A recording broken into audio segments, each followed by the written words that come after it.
Hey, welcome to the post game, I should say, podcast of Dad Bods and Touchdowns. I'm here, I'm Chad. I'm with Jake and Eric. Justin's not joining us today. Time to talk about this not so great loss that brought the Bears to being 4-4 on the season. And to be quite honest with you, I think opened my eyes about how bad that defense really is without Sweat and Brisker and Gordon. Missing those three is very, very costly to our defense. We couldn't tackle. They ran the ball down our throats that whole first half.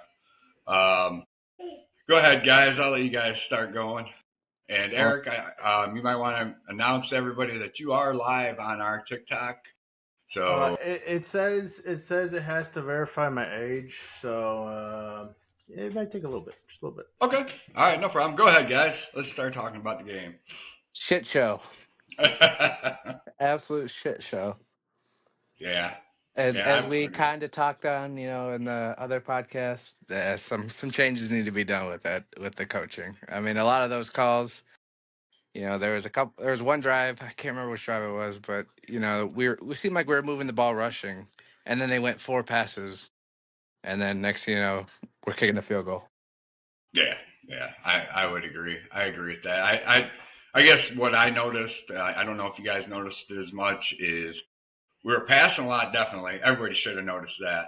But the blitz scheme that Arizona was throwing at us, I do not. It did to me. It didn't look like they were given enough check downs, or Caleb wasn't seeing all his check downs, and obviously putting him under pressure. I know he ended up sacked 6 times for 45 yards today. It's pretty costly yardage at the time that they actually happened. Keenan Allen had a couple costly drops again, which is not like him. Cole Kmet, not one freaking catch the whole game. Not even targeted. No, I guess I'm dumbfounded by that, and I haven't really looked back at the game as far as seeing if he was open and just missed or whatever the case may be. You, you can't play the game when you got a tight end that is, to me, I was watching pregame stuff. And I didn't realize it. He's like the third best tight end in the league. Yep. And you don't target him. He doesn't get the ball at all. That's on your quarterback. That's on your offensive play caller, which would be Shane Waldron. There has to be some change. I don't know if it's taking the play calling away from Waldron and giving it to somebody else in the building that can call a fucking game, but something has to happen. I will say though too, going back to the drop catches, I mean, granted that it was going to be a sideline one, but that Odunze one too, that was to me Yeah. that was pretty costly. That was pretty early in the game. I mean, that ball hit your hands. In the NFL, you gotta make that catch, and Yeah. damn well those gloves they have, there should be no reasons why you're dropping those. Exactly. Exactly. Eric, you're kind of quiet. I know you're probably frustrated. Yeah, I mean, like you guys mentioned, all these things that we missed. I mean, the biggest thing to me is that you don't get your running back involved the right way with quick dump off screens, or your tight end. Um, it's just really frustrating to see us just hurt ourselves every year, with the same we take 2 steps forward and then 5 steps back, it seems like every time. And we know what works, and we saw what works when we scored points, and we don't do that. I mean, you saw the other team, they ran for 213 yards with the running backs, with 34 carries. We ran the ball 23 times for 69 yards. I mean, Yeah. like I was telling Jake, I mean, you have a power back and a change of pace back with Swift.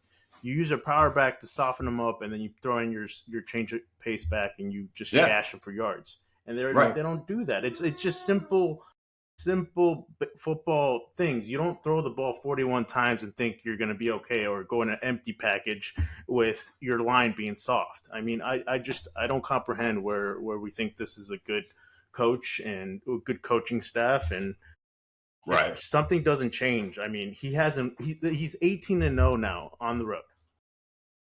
I mean, Oh, and 18, you mean? 0-18. Yeah. I'm sorry, 0-18. Oh, on the 18. road. We know what you meant. Yeah.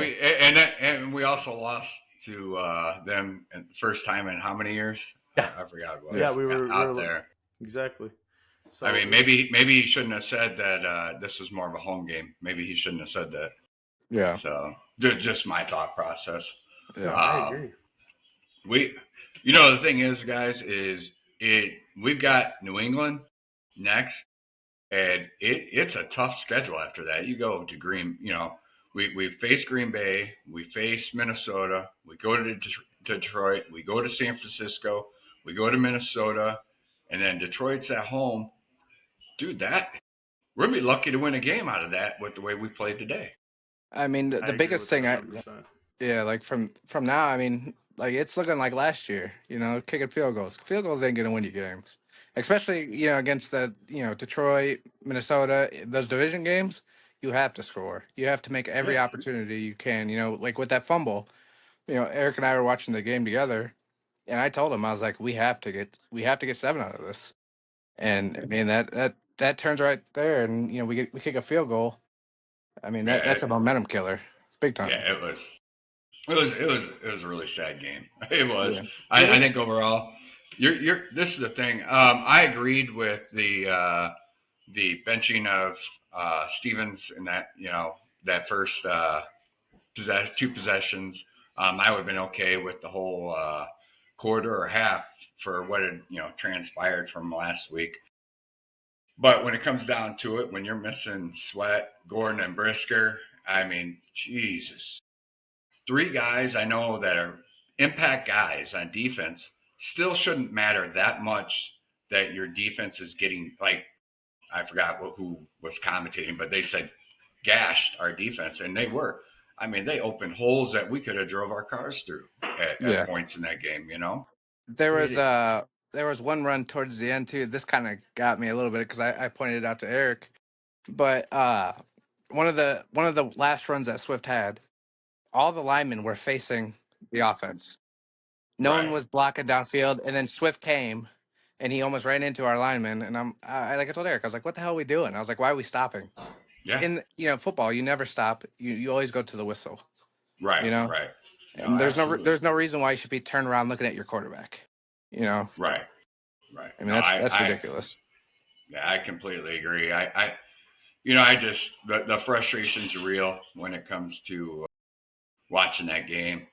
To be honest with you, if we didn't have to do this afterwards, I probably would have shut that game off after the third quarter, because I mean, literally, I watched it with my wife, and I told her, I was like, they don't, come out of half. I'm like, they don't score here. This game's done. You could just see it. We're Bears fans. We've seen the trickle down effect from poor halves a lot. We've seen them blow leads, obviously. Now we're a team that hasn't put it together. My question now is this. Obviously, I know how we feel about Flus. He's a good defense coordinator, bottom line, even though our defense got gashed today, missing some big guys. It should be next man up. It wasn't today. So with saying that and how bad our offense performed and why do you got Williams in there anyway at the end of that game? Why? Yeah. He got banged up a little bit in the last drive. Yeah. So once they see him take that one hit, they should have pulled him. Yeah. And then they kept him in, and he took another hit. Yeah. That's uncalled for. Yeah, I mean it's at that point in time. So going back to my question, do you fire him mid-season? I know the Bears don't do that shit, but is it time? Is it time? I feel like it's different time now. I mean, if you don't, I don't think you make the playoffs now. I mean, like I said in the last podcast, this was a must-win. We needed to go 11-6 to make the playoffs because of how hard our division is, and there's no way we're gonna sweep 2 out of the 6 games we're gonna play against our division rivals. Right? No, absolutely. There's no way. So I don't think. I mean, maybe we'll make it a little interesting, but I don't see the Packers or the Vikings or the Lions falling off anytime soon here. No, I can't see that either. And I mean, actually, the Packers have drawn it closer now. It's 24-14 in that game. So, and granted, it's a 2-minute warning, but that's a 10-minute game. Lions got the ball. Depending on what happens with Minnesota tonight when they play, I mean, we're right back into the bottom of the division again, and you can't do that shit. if I had to vote today, I would tell Poles, listen, you got to get rid of him. I mean, if you're Kevin Warren, what do you say to him? Or you're George McCaskey, what do you say? Well, I like get you him got to out of go. here. I mean, Yeah. you can't I'm, have that record and say, oh, there's still a chance he can turn it around. No, you gave him plenty of chances. He hasn't shown improvement. The team looked soft. It looked unprepared. It killed itself on plenty of drives with penalties. I mean, that's on coaching. yeah. Yep, absolutely, 100%. I agree. Not to mention, like, it pointed out when watching the game, and they said, when the coaches get together and they watch film on this, show them Swift because the rest of them didn't look like they're playing hard like he was trying Yeah. to play. And that's sad when you got people making statements like that. It brings me back to the Mark Trustman era where you could just see guys on the sideline, laughing and joking while they're getting their ass kicked all over the field.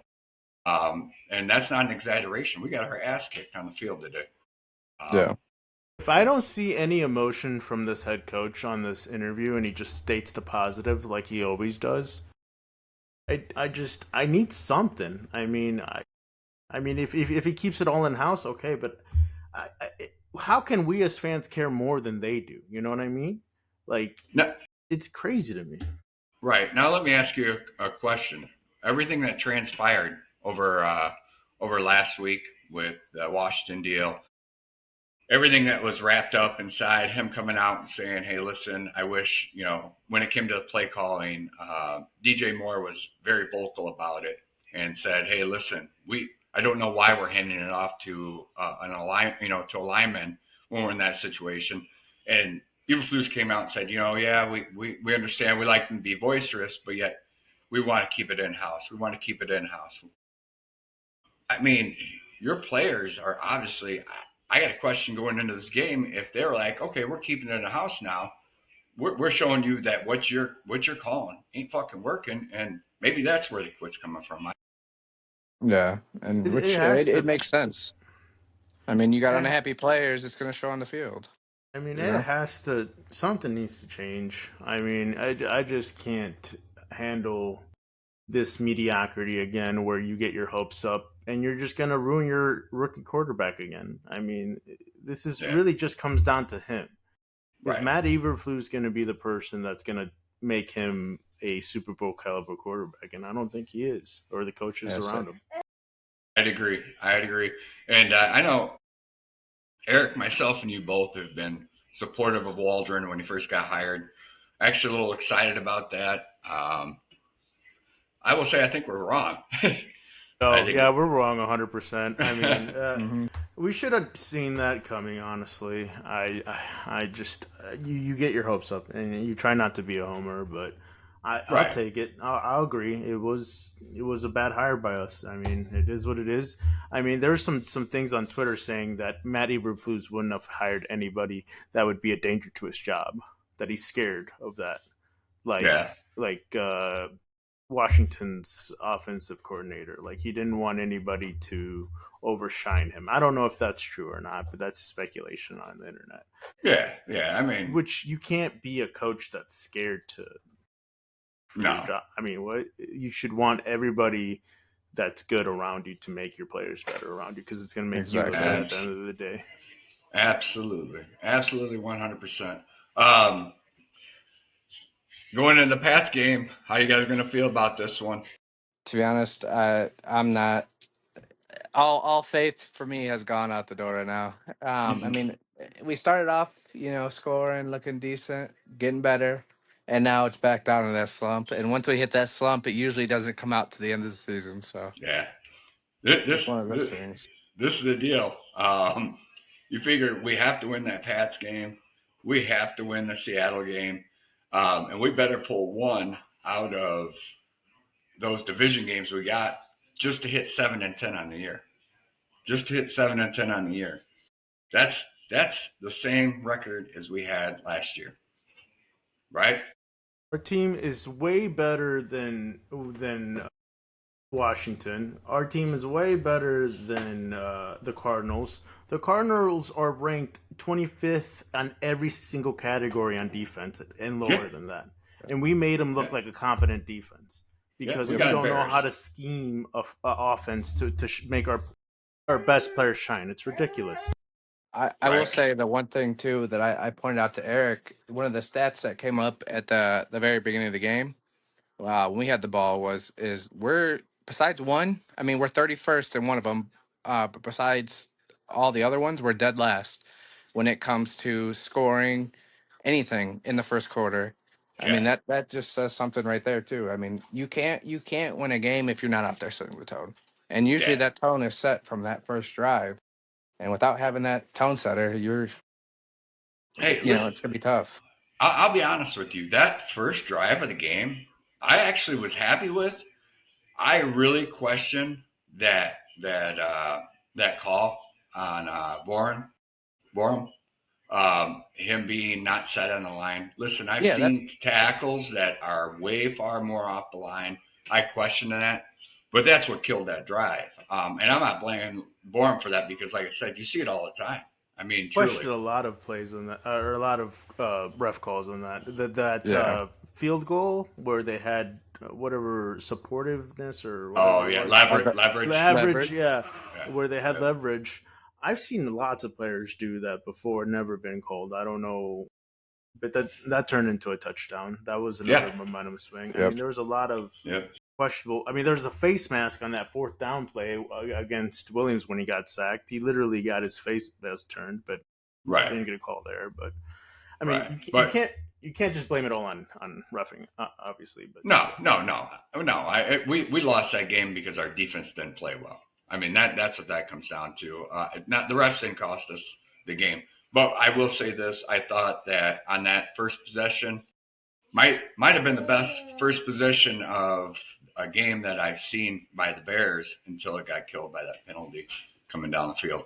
But after that, I mean, what in the first half? Caleb Williams he was 11 for 24, 137 yards, and he had already been sacked twice for 11 yards. So I don't know what you can really expect out of him if your first half is that bad. You know what I mean? And you come out in the second half and you're even worse than what you were in the first half. That goes to show who made the changes at halftime and who did not. You yeah, know? it was one coaching staff that was like, we're just gonna run it down their throats and see what happens, and they just continue to do Oh, that. man. You know, Yep. and it just showed. We were like, oh, we're just gonna throw the ball when we don't have time to throw the ball. It's crazy. Right. No, absolutely. And now it's final, by the way. Lions did beat the Packers. So that's an upside. That's an upside to today. But it's sad when that's what we're looking forward to is a Packer loss. That feels like how we've been for the last 20 years, 25 years. And I don't want to live life hoping for a Packer loss. I want to hope, I want to be happy for a Bears win. Exactly. Yeah, the only thing we can look forward to is maybe upsetting one of them and costing them their position in the playoff bracket. I mean, that's the only thing we can look forward to now. Right. I'm not saying that the season's over, but the likelihood of us doing anything now is Yeah, I probably agree. like 5% or something like that. Crazy. Right. I did post on our Instagram. Any listeners listen to this, follow us on Instagram at DadBods and Touchdowns. Should we fire Flus or should we keep him? So make sure you go to our Instagram page, like us, follow us, and answer our poll. And let's see where that ends up. I'm pretty sure it's going to be a heavily favored One Direction. So, but all right. Final thoughts, Jake, on this game. I mean, something's just got to be done with that coaching staff. I mean, if you're looking like how you were last year, I mean, I get it. Last year we climbed up towards the end. We were doing well. It looked like, but you're starting out the same way you went in. It's obviously a coaching problem at that point, but something's got to be done. So. Okay. Eric, your final thoughts on the game. I hope that we do something. I don't know if we're going to trade for somebody or trade somebody away. We have to do something that shows that we want to win and that it will change. And if Poles and Warren don't do anything, then we're just going to continue to be mediocre for the rest of our Bears loving life.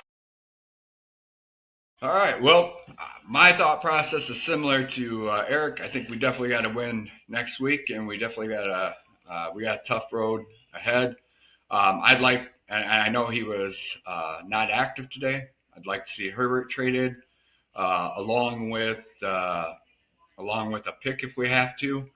But we need to either get another edge rusher that'll stay healthy, or we need an offensive lineman that's going to help protect our quarterback and open some holes for our running back. But we're saying that we'll see what happens. Let's go Bears, and let's make some changes. And everybody else, we will be back with our podcast. Saturday podcast gets out around noon. So we appreciate you listening. Please help us grow and pass it along. Leave us comments if you want to leave us comments. Get a hold of us if you want. I do put the email in our description, so you can email us too. We're interested to hear what you got to say. With saying that, we're out of here. Peace.